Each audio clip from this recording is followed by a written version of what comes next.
महाराज मुझे असुर बहुत सताते हैं। कौन से असुर सताते हैं? महाराज मैं आपके द्वार पर आया हूं।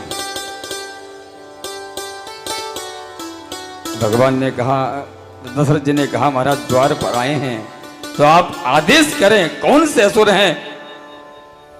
मैं महाराज सेना भेज देता हूं। बोले सेना को क्या करूंगा? बोले महाराज असुरों को तो परास्त करने में आप ही सक्षम हैं। महाराज आप एक संत हैं। बोले हाँ वो तो हूं, लेकिन मैं आपसे आज कुछ मांगने आया हूं।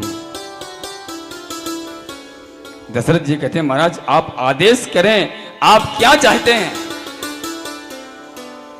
आपको कहने में विलंब होगा लेकिन मुझे करने में महाराज विलंब नहीं होगा। एक बार आप आदेश तो कर दें, सेना भेज दूं, मैं राजपाट आपको भेज दूं, इसमें से कुछ नहीं चाहिए। बोले क्या चाहिए? कि अनुज समेत देव रघुनाथा, अनुज समेत देव रघुनाथा, निश्चर बधमय होग सनाथा, निश्चर बधमय होग सनाथा। श्री राम जय राम जय जय राम, श्री राम जय राम जय जय राम। कि महाराज मैं आपसे कुछ मांगने आया हूं, मना मत कर देना। और अपना उत्तरीय वस्त्र राजा के चरणों में डाल दिया कि राजन मैं आपसे मांगने आया हूं, आप मना मत करना। दशरथ जी ने कहा क्या चाहते हो? महाराज मुनिवर आप एक बार आदेश तो करें। अब देखिए व्यक्ति मांगने से छोटा पड़ जाता है। जो व्यक्ति मांगता नहीं है वो हमेशा ऊंचा होता है, बड़ा होता है। और एक बार यदि हाथ फैला दे तो मांगने वाला छोटा हो जाता है। इसका उदाहरण है भगवान के मित्र सुदामा जी थे। और सुदामा जी अकिंचन थे, लेकिन कभी भगवान से उन्होंने मांगा नहीं। आपने सबने सुन रखा होगा सुदामा चरित्र। सुदामा की पत्नी का नाम सुशीला,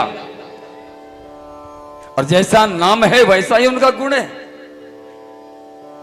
एक दिन सुशीला ने किसी से सुन लिया कि हमारे पति के जो मित्र हैं वो द्वारिकाधीश हैं और ये कभी मिलने उनसे नहीं जाते हैं। एक दिन आकर के कहा कि पति देव आपके मैंने सुना है कि जो मित्र हैं वो द्वारिकानाथ हैं, द्वारिकाधीश हैं, आप उनसे मिलने क्यों नहीं जाते हैं? बोले देवी मिलने क्या करूं जा करके? अरे वो पता नहीं कहां रहता होगा, मुझे तो उसका पता स्थान भी नहीं पता है। बोले मैं आपको बताता हूं। आज को द्वारिका में विराजे हुए हैं, द्वारिकाधीश हैं। बोले आप एक बार उनके दर्शन तो करके आओ। सुदामा जी ने कहा कि देवी मैं जाऊंगा तो लेकर के क्या जाऊंगा, क्योंकि नियम तो ऐसा है सगुरुमेवा विगच्छेत समित पाणी श्रोत्रियम ब्रह्मनिस्त्रम। गुरु के पास मंदिर में भगवत कथा सुनने जाएं, अपने ऊपर मत लेना कोई लोग। भगवत कथा सुनने जाएं, मित्र के घर जाएं तो कभी खाली हाथ ना जाएं, कुछ ना कुछ ले करके जाएं, चाहे एक पुष्प ही ले करके जाएं। लेकिन मेरे घर में है क्या, मैं कहां से लेकर के जाऊं, क्या उन्हें अर्पण करूंगा? सुशीला ने कहा आप चिंता मत करो, वो व्यवस्था हमारी, हम कर देंगे। 3-4 घरों में गई, कुछ तंडुल यानी चावल मांग करके लाई। अलग अलग चावल थे, एक कपड़े में बांधा और दे दिया कि जा करके ठाकुर जी को द्वारकाधीश को दे देना और कहना कि तुम्हारी भाभी ने तुम्हारे लिए भेंट भेजी है। सुदामा जी महाराज घर से निकले, मार्ग में प्रभु का स्मरण किया।